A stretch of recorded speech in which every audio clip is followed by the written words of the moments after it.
Continuing on with products, there's a variety of ways that products can actually provide value to customers. And the first is actually in the physical attributes within the product themselves, such as quality and design. One of the ways sneakers provide value is in the colors that they use and the technology that they build in to the shoes and the weight of the shoes and the overall style and the way cars provide value is the design of the car, the quality of the car, the fuel efficiency of the car, the look of the car. But the value the products provide actually extends beyond the actual physical product itself to include the packaging. And you may think, well, how does packaging provide value? I don't understand why, as part of the value proposition when it comes to products, packaging is a way to provide value. And I'll give you a couple of good examples. When you go to the grocery store and buy a carton of eggs, one of the ways the egg farmers provide value to you is in the packaging that they put the eggs in. Because if they didn't put the eggs in that packaging, how would you get the eggs home without breaking them? Other types of ways that products packaging can provide value, squeezable ketchup bottles.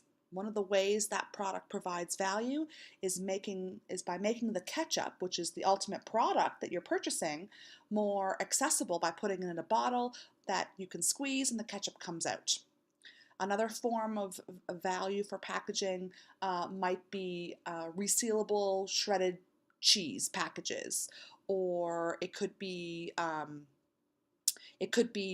snack-size portions of your favorite snacking items like crackers or cookies or nuts or those other kinds of products that come in individual snack-size portions prepackaged for you. So packaging can provide value in a lot of different ways. And some of the things that we buy on a regular basis, some of that value comes from the packaging itself. Labeling is another way products can provide value to their customers. Labels give us information about nutrition content, calorie count or fat count or sodium content. Labels can also give us information about ingredients, especially if there's allergens in the product. Labeling provides us information on how to care for products, like the labels on the back of tags of clothing, for example, tell us how to wash the product. For new food products, some of the value that you can provide through labeling is instructions on how to use the product. For example, when you buy a bag of chocolate chips in a grocery store, I can almost guarantee you that bag of chips is going to have some information on the packaging that tells you how to make chocolate chip cookies using those chocolate chips. So labeling can provide value. We already talked about packaging. Using sustainable packaging is another form of value through packaging. And the last one is through product support and services. I'll give you an example that a lot of students laugh at when I tell them. Every year around Thanksgiving and Christmas, I use the Butterball Turkey website. And the reason I use that website is because it gives me information on how to best prepare a turkey for a traditional Thanksgiving or Christmas dinner. So Butterball, the brand that makes the turkeys, provides value to its customers by putting information on their website that helps customers know the best way to defrost a frozen turkey, to stuff a turkey, how long to cook a turkey. They give us all kinds of information about how to use the products, and it's a real added value to me as a customer. I use it all the time, and for me, it's a great support service. But it could be other kinds of support services, like if you buy a new vehicle, the support and after-sales service you get the from the dealership. It could be the Geek Squad at the tech stores that help you figure out, set up your latest product.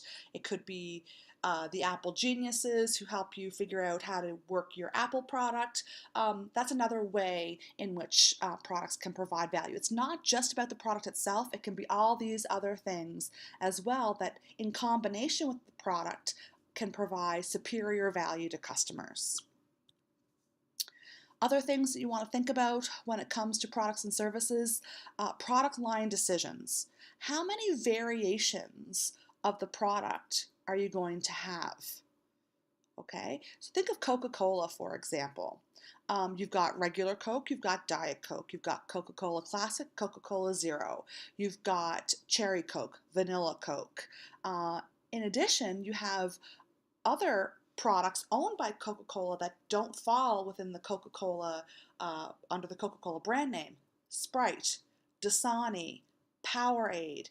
So you need to think about when you're designing your products, are there product line extensions that you can leverage to get more value out of your product and to provide more value to your customers. Also, other types of product line decisions include various sizes. You can get the little mini cans of Coke, you can get the regular cans of Coke, you can get the regular size bottles, you can get the medium size bottles, you can get the big jugs of Coke, you can get fountain Coke. So there's a whole bunch of other size decisions when it comes to Coke products, as an example, in terms of making or extending or expanding your product line. Some product mix decisions when dealing with product line extensions. What's the length and width of that product line that you're talking about? How many variations do you want to offer? And at what point do those variations diminish that fundamental core brand that you're building on? And in what ways does it add value? And how can you make sure that you're being consistent with your product line decisions? When it comes to services,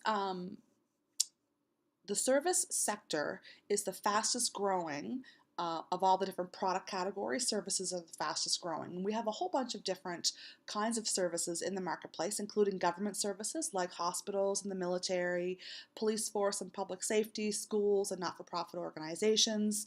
You've also got for-profit businesses that are service-oriented, like financial institutions such as banks, hospitality and tourism, like hotels and bed and breakfasts and inns and restaurants, real estate services and land development, professional services like lawyers and accountants and doctors and dentists, and entertainment services like movie theaters, like the Confederation Center where they put on plays. So the service sector is very critical to Canada's economy, and it's growing in its relative importance.